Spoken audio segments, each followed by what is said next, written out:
Musim 2025-2026 ini, Persib Bandung lagi ngelewatin musim yang wah gila banget.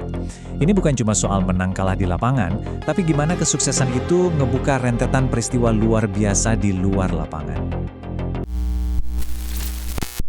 Pertanyaan pertama nih, gimana ceritanya Maung Bandung yang musim lalu tuh kayak hampir kehilangan arah, sekarang bisa jadi kekuatan yang dominan banget di level benua? Pertanyaan kedua, dan ini makin seru lagi. Kok bisa performa mereka kedengeran sampai ke seberang lautan? Sampai-sampai ada investor gede yang minat? Dan yang terakhir, gimana ceritanya mereka udah punya rencana ambisius buat datengin nama-nama besar di tengah musim? Ini semua terjadi hampir barengan loh. Jawabannya cuma satu konsep, efek domino. Setiap satu kesuksesan langsung ngebuka peluang baru, yang kemudian memicu kesuksesan lainnya. Oke, kita bedah satu-satu ya. Yuk, kita mulai dari titik baliknya mereka. Ini bukan cuma sekedar performa yang naik, tapi ini bener-bener kayak kelahiran kembali. Siapa yang nyangka coba? Klub yang musim lalu sempat terseok-seok, sekarang malah jadi simbol kebangkitan.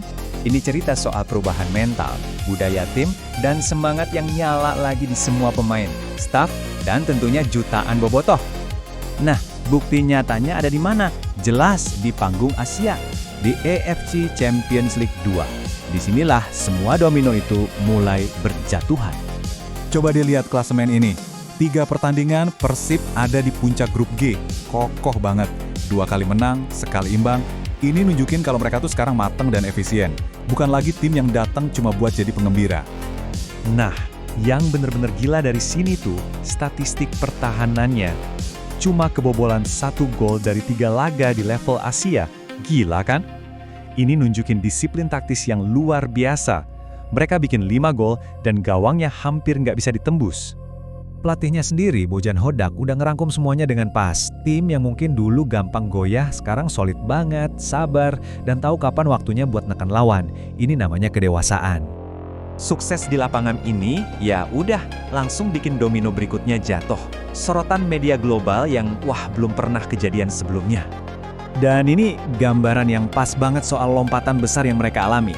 Pertandingan Persib lawan Line City Sailors itu disiarin langsung sama The Zone, platform yang sama yang nayangin Liga Inggris dan Piala Dunia. Tiba-tiba aja, muka pemain-pemain Persib ada di layar TV seluruh dunia. Komentator-komentator luar negeri juga nggak nahan-nahan buat muji. Mereka ngeliat tim yang mainnya terorganisir, berani, dan bisa ngatur tempo. Bahkan ada yang bilang, Persib ini udah selevel sama klub-klub raksasa tradisional di Asia. Persepsi dunia langsung berubah. Nah, gara-gara disorot dunia inilah pintu yang gak disangka-sangka kebuka. Muncul kabar gede. Ada seorang investor miliarder dari Amerika Serikat yang katanya tertarik banget buat nanemin modal setelah ngeliat performa dan potensi bisnis Persib yang meroket. Oke, sekarang kita pindah ke sisi duitnya. Gimana semua ini ngaruh ke finansial klub? Performa dan sorotan media ini benar-benar jadi duit loh. Angka ini gila banget. Coba bayangin, 10.000 jersey player issue ludes kejual. Kalau kita hitung-hitung, dengan harga sekitar 1,6 juta per jersey, itu artinya ada 16 miliar rupiah masuk ke kas klub. Biar kebayang, duit segitu dari jualan jersey aja udah bisa nutupin gaji tahunan beberapa pemain bintang di Liga 1. Ini benar-benar game changer. Dan itu belum semua. Masih ada potensi bonus gede dari AFC yang nunggu di depan mata. Kalau mereka lolos ke babak 16 besar, dana segar 4,8 miliar rupiah bisa langsung masuk. Uang ini bukan cuma bonus, ini modal penting yang bisa langsung dipakai buat ngembangin akademi, benerin fasilitas, atau bahkan jadi amunisi tambahan buat beli pemain. Ini bahan bakar buat ngebangun dinasti.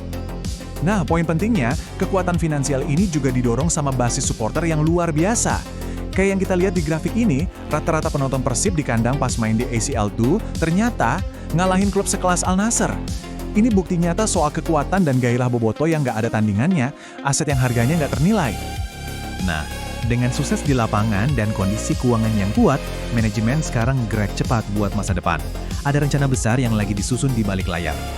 Ada 4 nama besar nih yang lagi jadi gosip panas. Pertama, oleh Romeni, kalau Persib lolos ke fase gugur.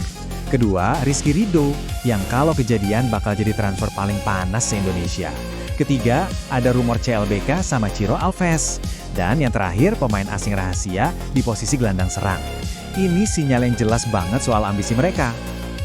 Tapi, kita harus ingat, cerita Persib ini efeknya lebih besar dari sekedar buat klub itu sendiri. Perjalanan mereka ini punya dampak besar buat reputasi sepak bola Indonesia secara keseluruhan. Setiap poin yang didapat Persib, setiap gol yang mereka cetak di kompetisi Asia, itu langsung naikin ranking liga kita di mata AFC. Jadi kontribusi mereka itu bukan cuma buat klub, tapi buat nama baik seluruh liga. Jadi ini ngebawa kita ke pertanyaan terakhir yang provokatif. Dengan performa yang keren, dilirik investor global, dan rencana transfer yang ambisius, apa Maung Bandung beneran lagi di jalan buat nyampe ke level Eropa? Ini baru awal dari perjalanan panjang yang seru banget buat kita ikutin.